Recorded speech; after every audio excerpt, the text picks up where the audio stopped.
औज़ुबिल्लाहिमिनश्शैतानिर्रजीम बिस्मिल्लाहिर्रहमानिर्रहीम अस्सलाम वालेकुम। मेरे तमाम दोस्तों भाइयों ਨੂੰ ਉਸਮਾਨੀਆ ਜ਼ਰੀ ਫਾਰਮ ਤੇ ਖੁਸ਼ ਆਮਦੀਦ। ਆ ਤੁਸੀਂ ਦੇਖ ਰਹੇ ਹੋਣੇ ਨੇ ਜੀ ਆਲੂ ਦੀ ਫਸਲ ਨਾ ਪੱਟੀ ਹੋਈ ਹੈ ਤੇ ਕੱਲ ਅਸੀਂ ਵੀਡੀਓ ਪਾਈ ਸੀ ਆਲੂ ਦੇ ਮਤਲਬ ਤਾਂ ਮੈਂ ਦੱਸਿਆ ਸੀ ਮੇਰੇ ਆਲੂ ਦੀ ਪਟਾਈ ਹੋ ਰਹੀ ਹੈ ਤਾਂ ਤੁਸੀਂ ਦੇਖ ਰਹੇ ਹੋਣੇ ਆਲੂ ਮਾਸ਼ਾਅੱਲਾ ਪੱਟਿਆ ਗਿਆ ਤਾਂ ਤੁਹਾਨੂੰ ਨਾ ਇੱਕ ਚੀਜ਼ ਮੈਂ ਦਿਖਾਣੀ ਕੁਦਰਤ ਦਾ ਨਿਜ਼ਾਮ ਦਾ ਕੁਦਰਤ ਦਾ ਕਰਿਸ਼ਮਾ। ਅੱਲਾ ਜੀ ਇੱਜ਼ਤ ਦੇਣ ਤੇ ਆਵੇ ਨਾ ਤੇ ਪਤਾ ਨਹੀਂ ਲੱਗਦਾ ਅੱਲਾ ਇੱਜ਼ਤ ਦੇ ਦਿੰਦਾ। ਅੱਜ ਤੁਸੀਂ ਮੈਂ ਤੁਹਾਨੂੰ ਨਾ ਦੇਖਣਾ ਅੱਲਾ ਦਾ ਨਿਜ਼ਾਮ ਤੁਹਾਨੂੰ ਵਿਖਾਣਾ ਵਾ। ਤੁਹਾਨੂੰ ਇੱਕ ਮੈਂ ਨਵੀਂ ਚੀਜ਼ ਵਿਖਾਣੀ ਹੈ। ਤੁਸੀਂ ਤਾਂ ਜ਼ਮੀਨ ਦੇ ਥੱਲੇ ਆਲੂ ਵੇਖੇ ਹੋਣੇ ਨਾ ਵੱਟਾਂ ਵਿੱਚ ਪਏ ਹੋਏ ਤੇ ਆਲੂ ਬੇਲਾਂ ਤੋਂ ਹੀ ਲੱਗੇ ਹੋਏ ਸੀ। ਆ ਮੈਂ ਇੱਕ ਬੇਲ ਚੱਕੀ ਹੋਈ ਆ ਹੱਥ 'ਚ ਤੁਹਾਨੂੰ ਮੈਂ ਵਿਖਾਵਾਂਗਾ ਨਾ ਅਸੀਂ ਨਾ ਬੇਲ ਨਾਲ ਆਲੂ ਲੱਗੇ ਹੋਏ ਆ ਬੇਲ ਨਾਲ। ਆ ਤੁਸੀਂ ਵੇਖ ਸਕਣਾ ਵਾ ਬੇਲ ਨਾਲ 6 ਆਲੂ ਲੱਗੇ ਹੋਏ ਸੀ 2 ਬਰੀਕ ਆ ਤੇ 4 ਮੋਟੇ ਸੀ।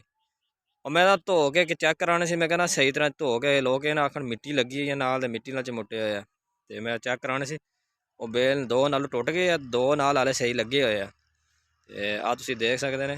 ਆ ਦੇਖੋ ਜੀ ਆ ਬੇਲ ਨਾਲ ਆਲੂ ਆ 2 ਤੇ ਬਰੀਕ ਆ 2 ਆ ਮੋਟੇ ਆ ਤੇ 2 ਆ ਮੇਰੇ ਹੱਥ 'ਚ ਜਿਹੜਾ ਇਹ ਵੀ ਬੇਲ ਨਾਲ ਲੱਗਾ ਹੋਇਆ ਸੀ। ਆ ਦੇਖ ਸਕਦੇ ਨੇ ਆ ਬੇਲ ਦਾ ਨਿਸ਼ਾਨ ਵੀ ਆ ਨਾਲ ਆ ਤੁਹਾਨੂੰ ਨਜ਼ਰ ਆ ਰਿਹਾ ਹੋਣਾ ਸਕਰੀਨ ਤੇ ਇਹ ਬੇਲ ਦਾ ਨਿਸ਼ਾਨ ਆ।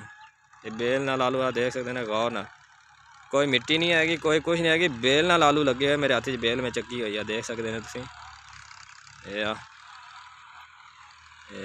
देखो जी बेल नाल आलू लगे हुए बेलों नाल माशाअल्लाह जी कुदरत का निज़ाम है सुबहान अल्लाह जी शुक्रिया जी।